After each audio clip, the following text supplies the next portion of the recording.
Alrighty. Sorry, I was not as prepared as I should have been. Okay. First of all, Becky, good to see you back. How was Florida when you left it? Yeah, how warm was it? 75. I don't know if I could take 75 in December. I don't know. I'd be willing to try it. Actually, no, that still seems too hot. I don't know.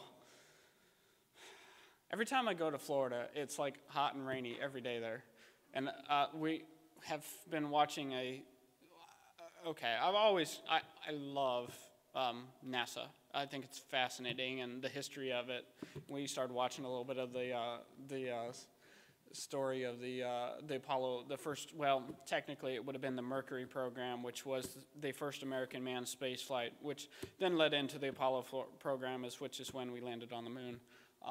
And kind of the little bit of the fighting or the Cold War we were having with Russia there and the different battles we were having. It's just been pretty fascinating. But we were watching this documentary, and they're like, whose idea was it to put a space launching facility, a launching pad in Florida where it rains every day, and that actually majorly affects what the rockets do. And anyway, does anybody know why they launch out of Cape Canaveral down there? Do you know why they launch out of Florida? Anybody? What's that? Well, that's a good reason. Actually, they launch out of Florida because it's closest to the equator. So when you're going to go for an orbit around the equator of the Earth, you're closest and have to spend the least amount of fuel. And I think Texas is also kind of an option, but I don't remember why they went with Florida exactly, but that's why. And that has basically nothing to do with Becky being here tonight. Did you fly on a space shuttle, Becky? That's what I thought. I thought it would maybe. I can't wait till we can fly on a space shuttle. That'll be cool. All right, John chapter number 4. John chapter number 4 is where we're going to start tonight. Thank you for coming, Becky. And the rest of you, thank you for coming as well. John chapter number 4. We're going to start off in verse number 3, I think is where we'll start. John chapter number 4, verse number 3, and says, he left Judea and parted again into Galilee, and he must needs go through Samaria. He come to the city of Samaria, which is called Sychar, I believe, near unto the parcel of ground that Jacob gave to his son Joseph. Okay? And Jacob's son was there. And Jacob's well was there, and Jesus, therefore, being wearied with his journey, sat thus on the well, and it was about the 6th hour. And there came a woman of the Samaria to draw water. Jesus saith unto her, give me to drink. And I'll pray right there, and we'll get started.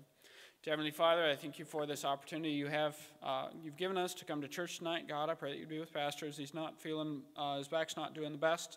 I pray that you'd take care of that, God, and help him.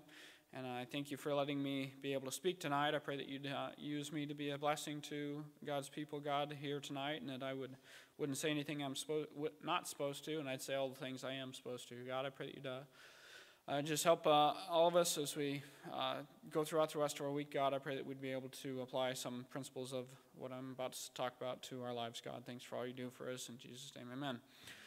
All right, this is a very familiar story, I would say, to most of you. If I go on, I'll read a little bit more. I'm probably going to skip down a little bit to verse number 27, I think. And you know what? We're not going to go that far.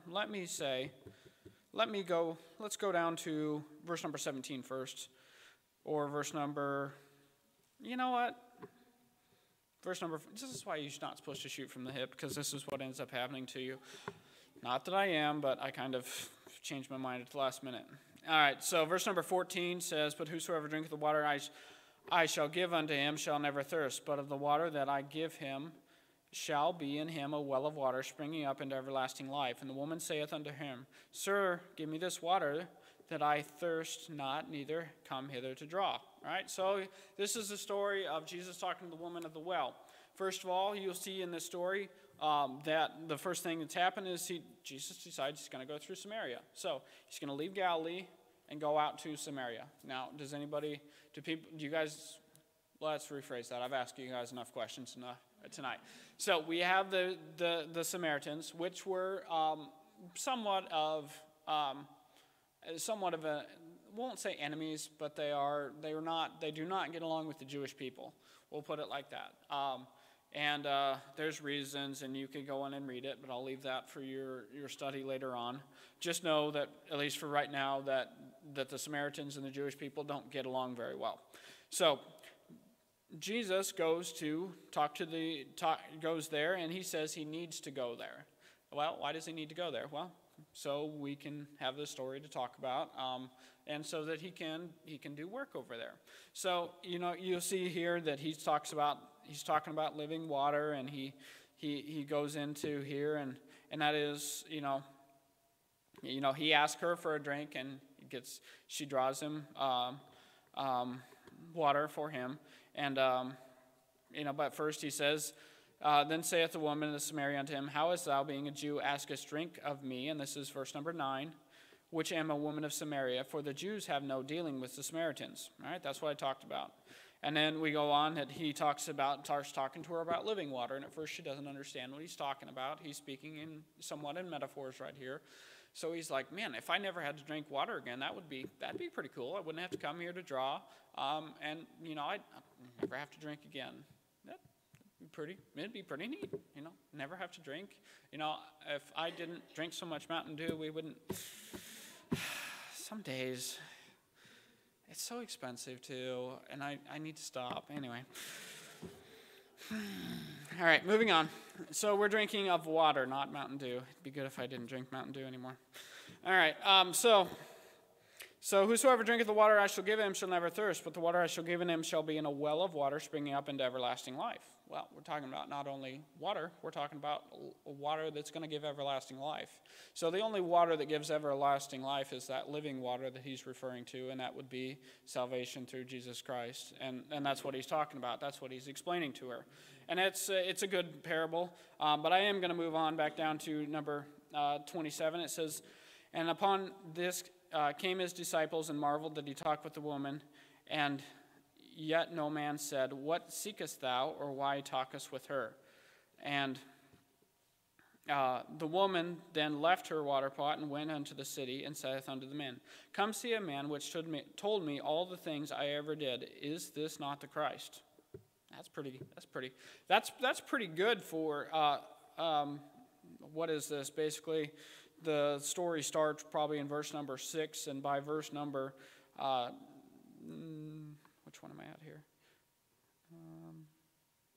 I've lost my place. Verse number 27, 28, and verse number 29. Verse number 20 starts in verse number 26, and by verse number 29, she's out telling the rest of her village, I would assume. She says she went into the city, so that would be the city she lived at, I'm assuming. But at that point, she's out witnessing for Jesus. So clearly, this is why Jesus had to go into Samaria. And this is not exactly what I want to talk about today, but this is where I'm going to start from. And I had two more, all right?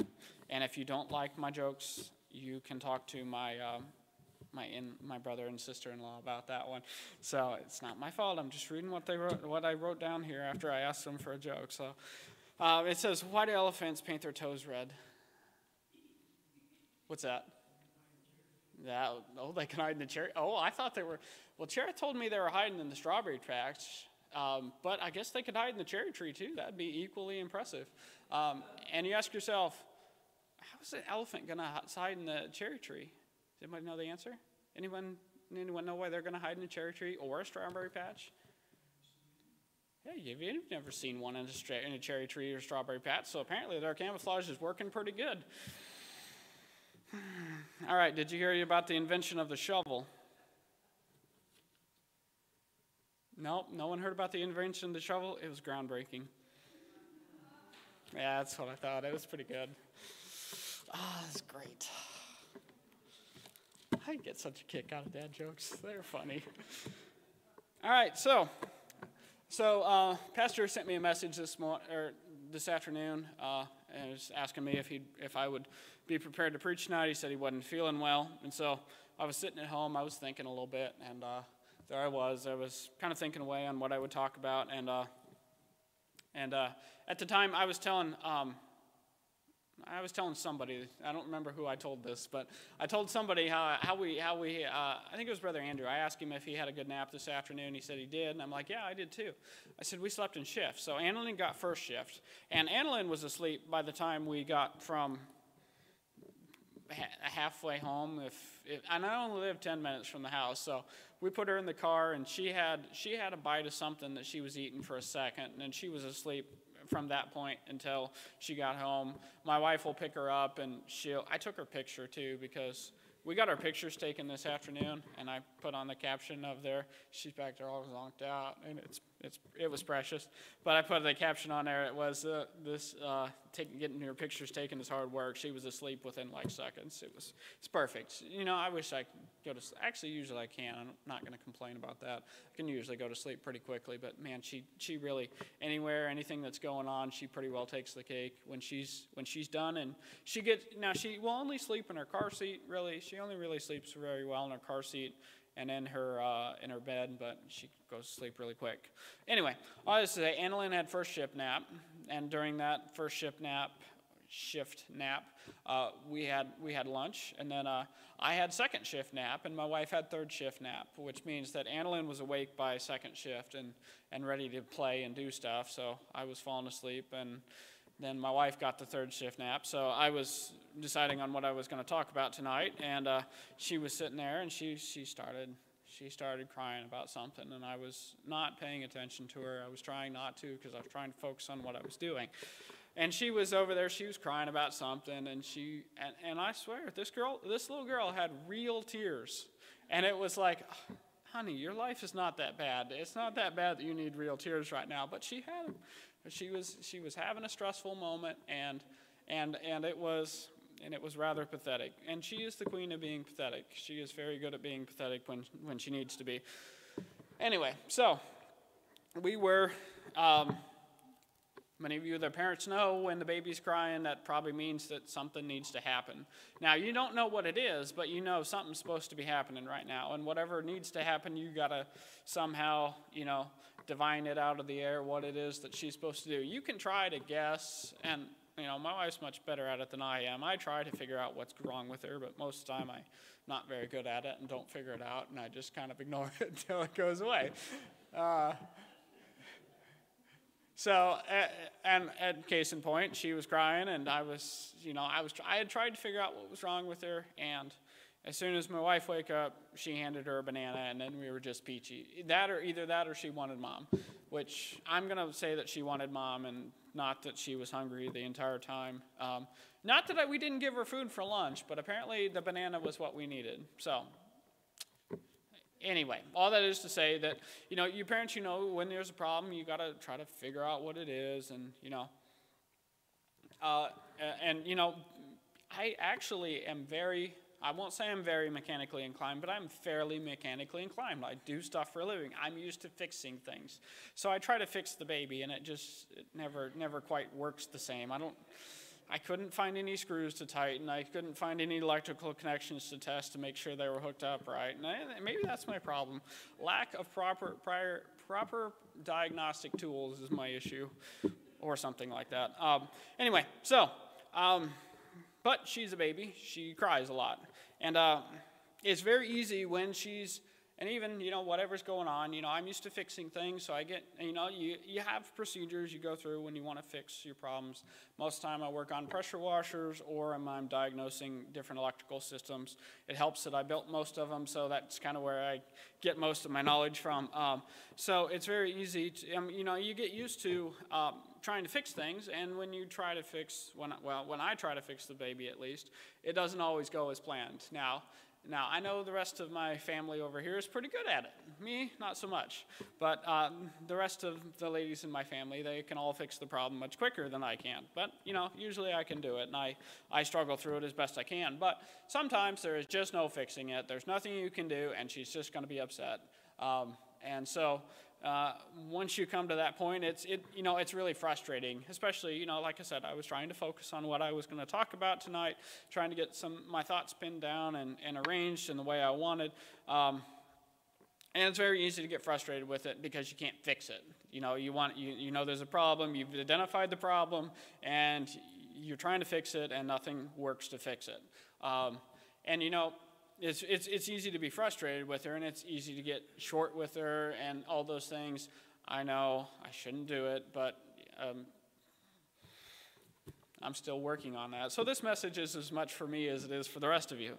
So it's really easy to be frustrated with babies, but there's really no point into it. So this is somewhat the title of my message is Patience with Babies. And you might think to yourself, well, I don't have any babies at home.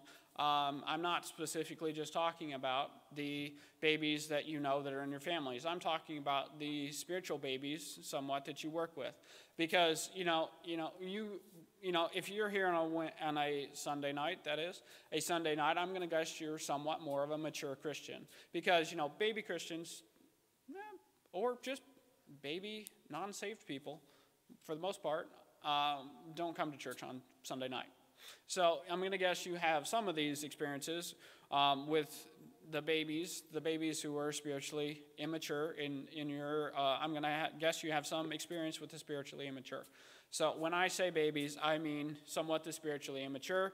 I will continue to make I will continue to call them babies because that fits into my outline tonight. But that's what I'm talking about. I said don't be frustrated with babies.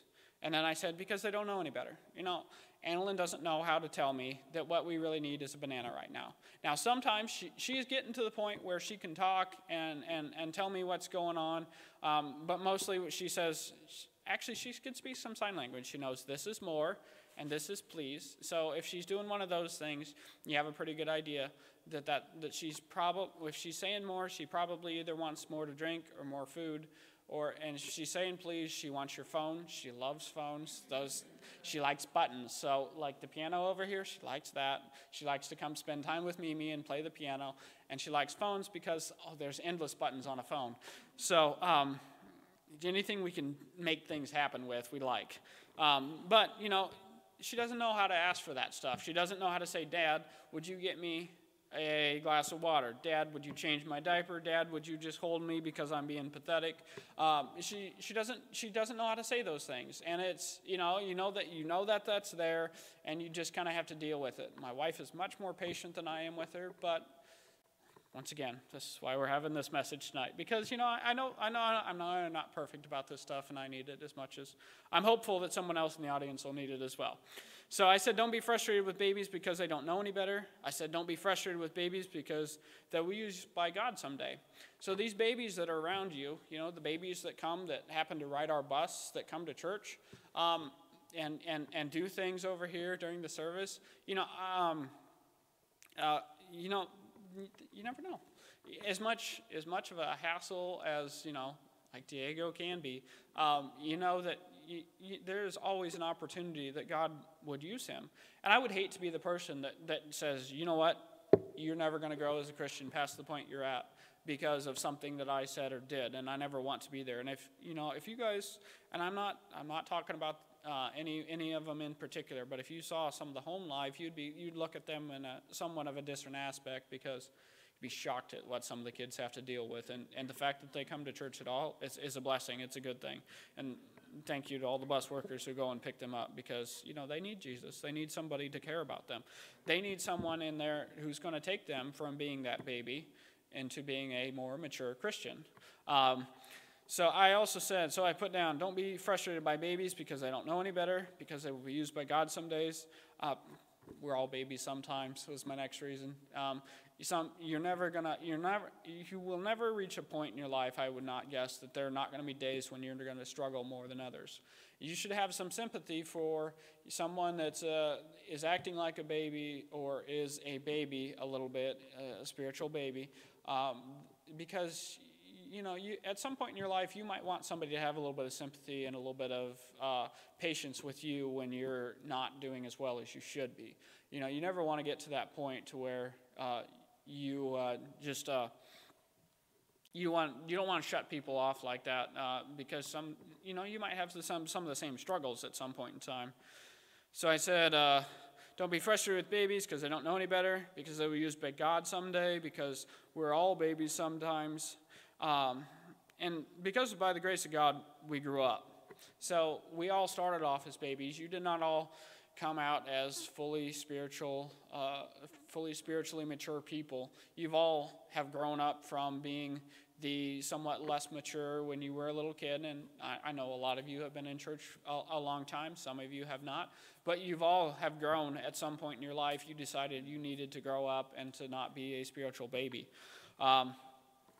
So because of the grace of God, we grew up, and that's a reason not to be frustrated with babies, because you were there at one point in your life, and you need to have a little bit of patience. You need to help people to grow up at some point in time. And then put down another thing here. I said because don't be frustrated with babies, because we really aren't that much better than they are. We may look at ourselves and we may think, you know what, I know that I'm speaking from the platform tonight. That must mean I'm arrived. But reality is I am still, pastor still is. Y'all are still tempted by the same kind of things that you grew up with, and you all have to struggle with it and fight it every day. Nobody's arrived. No one is that special, not that great. We're all still just a little bit removed from the baby stage, because the standard is where God's at. So God's up here, the babies are down here, and most of us are just a little bit better than the babies. And so if you keep that in mind, keep that perspective a little bit.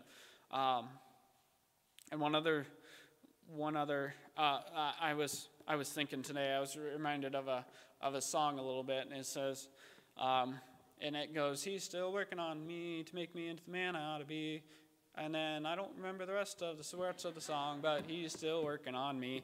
Tori sang it for me earlier, but I don't remember it all that particularly well. And it is the idea that we are still a work in progress, no matter how old we are, no matter how long we've been a Christian. We're all still striving to be something better than what we have been. At least we should be. And if we aren't, that's probably not a good sign either. But we all should be striving to be more and more spiritually mature, to be more and more able to deal with things. And this might, these things, I put down one final thing here, somewhat as a note, is to allow the babies to grow up. When at certain points, when you work with these kids, they're not always going to be kids their entire life. You're going to have to let them, to give them an opportunity to be better than what they are, to not be the baby, because if you want to hold them in that position their entire life, that's where they're going to stay. They're going to stay there and be that person that, this is where you've held them to, so that's where they're going to stay. They're going to stay a baby their entire life unless you let them grow up. So you've got to give people the opportunity to change, people the opportunity to grow up, to become more mature, to be something other than what you expect them to be. And it's really easy. I think it's really easy for us as Christians to, it's really easy for me. I don't know if it's easy for everybody else, but it's really easy for me to look at someone, to make quick judgments based on some things, and it's very easy to hold them in that place because that's where that's been your experience with them. That's what you're used to. But that's not always helpful. You have to let people fail. You have to let them grow up. You have to let them be more than what you expect them to be. You have to let them, not keep them as a child your entire life. Now, I know that's why it's going to be funny for me someday, I'm sure, when my daughter grows up, when she becomes that adult. Now, she's not dating until she's 30. I know that for a fact. That's written in the book, in the Bible back here somewhere. But I know at some point in my life that she is going to grow up and she's going to be her own woman, and she will probably date some boy, and I'll probably threaten him, as all good fathers should, before they go out on a date or whatever. Although I didn't get threatened, so yeah. I won't say that that's the proper method, but it is a method, so we might use it if it warrants. But anyway, so all that is to say that you got to let the babies grow up. You got to let them become more than what they were. You got to give them the opportunity to, the opportunity to come up and serve. I'm always so appreciative when Pastor does ask me to speak, because the only way you learn to do this is by doing it. So when I get the opportunity, I think I almost always have accepted, and so I'm appreciative, because this is part of my spiritual growth. It's part of all of our spiritual growth, is to get to exercise our spirituality a little bit, and to work on some things that you wouldn't necessarily anyway, or normally.